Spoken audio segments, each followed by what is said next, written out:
Hi guys, welcome to another video of Evana Lifestyle Vlog. അപ്പോൾ ഇന്നത്തെ വീഡിയോയും ഒരു സിമ്പിൾ മാഗി റെസിപ്പിയാണ്. എന്താ പറയുക, എനിക്കിപ്പോൾ കുക്കിംഗ് വീഡിയോ ഇടുന്നതിനോടാണ് കൂടുതൽ താല്പര്യം കേട്ടോ.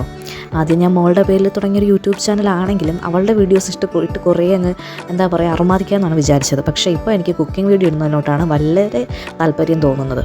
ഓക്കെ, അപ്പോൾ ഇന്നത്തെ ഞാൻ കുക്കിംഗ് വീഡിയോ എന്ന് പറയുന്നത് ഒരു മാഗി റെസിപ്പിയാണ് ഞാനിന്നിവിടെ ഇൻട്രൊഡ്യൂസ് ചെയ്യാൻ പോകുന്നത്. ഒരു സിമ്പിൾ മാഗി റെസിപ്പി.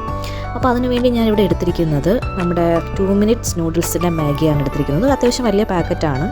അതിൽ തന്നെ 4 കട്ടിങ്സ് ആയിട്ടാണ് നമ്മുടെ മാഗി കൊടുത്തിരിക്കുന്നത്. അപ്പോൾ അതിൽ ഞാൻ ഇന്ന് എടുക്കുന്നത് 2 കട്ടിങ്സാണ്. അതിനുവേണ്ടി പിന്നെ ഞാൻ മറ്റ് ഇൻഗ്രീഡിയൻ്റ് എന്ന് പറയുന്നത് 2 മുട്ട, ഒരു ക്യാരറ്റ്, ഒരു തക്കാളി, ഒരു സവാള. ഇതെല്ലാം ഞാൻ ചെറുതായിട്ട് കുനുകുനാ അരിഞ്ഞിട്ടിട്ടുണ്ട്. നമുക്ക് ഷേപ്പ്ലെസ് ആയിട്ട് അരിഞ്ഞാൽ മതി. നമുക്ക് വലിയ ഷേപ്പൊന്നും വേണമെന്നൊന്നുമില്ല, പക്ഷേ ചെറുതായിരിക്കണം. എനിക്ക് നമ്മുടെ മാഗിക്ക് വേണ്ടിയിട്ട് ചെയ്യുമ്പോഴത്തേക്ക് ചെറുതായിട്ട് തന്നെ ചെയ്യുക. അതിനുശേഷം ഞാൻ തിളപ്പിച്ച വെള്ളത്തിലേക്ക് നമ്മുടെ മാഗി എടുത്തിട്ടിട്ടുണ്ട്. നമുക്ക് മാഗി ഒന്ന് വേവിച്ചെടുക്കാം. അതേ സെയിം ടൈമിൽ തന്നെ ഞാൻ മറ്റൊരു അടുപ്പിൽ ഒരു കടായിൽ അല്പം എണ്ണ ഒഴിച്ചു. അതിനുശേഷം നമ്മുടെ സവാള അതിലിട്ടിട്ടുണ്ട്. സവാള ഇട്ട് ഒന്ന് ഇളക്കി അതിൻ്റെ പച്ചപ്പങ്ങ് മാറി വരുമ്പോഴത്തേക്കും നമ്മുടെ ഒരു യെല്ലോ കളർ വരുമല്ലോ, അല്ലെങ്കിൽ ഒരു ഗോൾഡൻ കളർ വരും. ആ ഒരു കളർ ആവുന്ന ടൈമിൽ നമുക്ക് അല്പം തക്കാളി, നമ്മൾ നേരത്തെ കട്ട് ചെയ്ത് വെച്ചിരുന്നത് തക്കാളി ഇട്ട് കൊടുക്കാം. അതിൻ്റെ കൂടെ തന്നെ പിന്നെ ക്യാരറ്റ് ഇടാൻ വലിയ ടൈമൊന്നും വേണ്ട. ആ തക്കാളി ഇട്ടതിന് ശേഷം അതിൻ്റെ കൂടെ തന്നെ നമുക്ക് ക്യാരറ്റും നമുക്ക് ഇടാം. അതൊന്ന് വഴറ്റി വന്നപ്പോഴത്തേക്കും ഞാൻ നമ്മുടെ കയ്യിലുണ്ടായിരുന്ന മുട്ട 2 എണ്ണം പൊട്ടിച്ചൊഴിച്ചിട്ടുണ്ട്. അത് നമ്മൾ തോരനൊക്കെ കിണ്ടിയെടുക്കത്തില്ലേ, മുട്ട കിണ്ടിയെടുക്കത്തില്ലേ, അതുപോലെ മുട്ട കിണ്ടിയെടുത്തു. അതിനുശേഷം അതിൻ്റെ കൂടെ ഞാൻ ഇടുന്നത് നമ്മുടെ മാഗി മസാല ഇട്ടിട്ടുണ്ട്. സോ നമ്മുടെ മാഗിയിൽ ഇടാനുള്ള മിശ്രിതം എല്ലാം റെഡി ആയിട്ടുണ്ട്.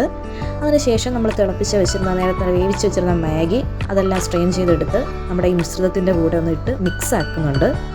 നന്നായിട്ട് ഇളക്കി മിക്സ് ആക്കുക. കാരണം എന്താ പറയുക, ഈ മാഗി നന്നായിട്ട് ഇളക്കി മിക്സ് ആക്കിയില്ല എന്നുണ്ടെങ്കിൽ ഇതിൻ്റെ ഒരു സൈഡിൽ നമുക്ക് മസാലയുടെ ടേസ്റ്റ് തോന്നില്ല, ആ പച്ച മാഗിയുടെ ഒരു ടേസ്റ്റ് ആയിരിക്കും. സോ ഇളക്കി വന്നപ്പോഴത്തേക്കും അതെ ഈ ഒരു ലുക്കാണ് അതിനുള്ളത്. നമ്മുടെ എന്താ പറയുക, ഏകദേശം ഒരു നൂഡിൽസിലെന്നുപരി ഒരു ബിരിയാണിയുടെ ടേസ്റ്റായിരുന്നു. അല്പം ചിക്കനും കൂടെ കിട്ടിയിരുന്നെങ്കിൽ അതിൽ കൂടെ കൊള്ളായിരുന്നെന്ന് എനിക്ക് തോന്നി. ഞാൻ മിക്കപ്പോഴും മാഗിയൊക്കെ ഉണ്ടാക്കാറുണ്ട്, പക്ഷേ എപ്പോഴും എനിക്കൊരു ബിരിയാണിയുടെ ടേസ്റ്റ് അല്ലെങ്കിൽ ഒരു മസാല ടേസ്റ്റ് ഉള്ളതാണ് എനിക്ക് ഭയങ്കര ഇഷ്ടം. നിങ്ങളുടെയൊക്കെ ലാംഗ്വേജിൽ എങ്ങനെയാണെന്ന് എനിക്ക് അറിഞ്ഞൂടാ. ഞാൻ തിരുവനന്തപുരംകാരി ആയതുകൊണ്ട് തന്നെ എൻ്റെ ലാംഗ്വേജിലൊക്കെ സ്വല്പം നമ്മുടെ നാടൻ ശൈലിയൊക്കെ വരാറുണ്ട്. സോ ഇതുപോലുള്ള കുക്കിംഗ് വീഡിയോസിനും ആൻഡ് മോർ വീഡിയോസിനും വേണ്ടി നമ്മുടെ ചാനൽ സബ്സ്ക്രൈബ് ചെയ്യുക. ഓക്കെ, വീഡിയോ ഇഷ്ടമായെങ്കിൽ ലൈക്ക് ചെയ്യുക, കമൻറ്റ് ചെയ്യുക. Okay, Tata, bye bye.